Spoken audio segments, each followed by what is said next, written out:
Une arrivée dans un département, et moi j'y suis extrêmement attaché, c'est d'abord s'immerger dans ce territoire.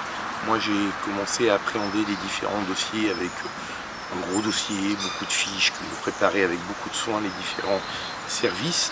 Mais on ne comprend un territoire que quand on rencontre ses acteurs, ceux qui le font vivre depuis plusieurs années, parfois plusieurs décennies, ceux qui en pensent le développement. Moi j'arrive avec beaucoup de volonté d'agir, mais aussi de l'humilité d'apprendre avec les acteurs de ce territoire ce qu'il est, comment ils pensent son développement et pourquoi ils l'ont construit.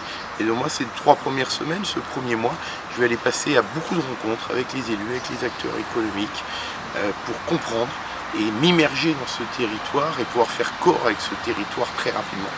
Sur la 69, c'est évidemment un dossier prioritaire pour moi. On est sur un chantier qui avance bien. Ma mission va être triple sur ce chantier.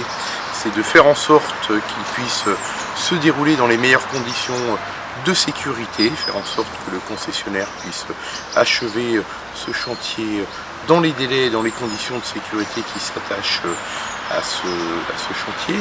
C'est également avec les acteurs du territoire m'approprier et travailler avec eux à la stratégie de développement qui devra être liée à cette infrastructure qui va permettre de désenclaver le sud du département et qui doit être pensé comme levier de développement dans une stratégie collective.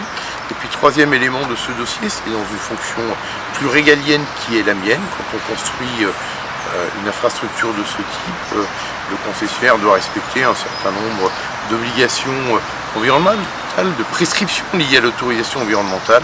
Et mon métier, c'est aussi de faire en sorte de vérifier que ces prescriptions sont parfaitement respectées.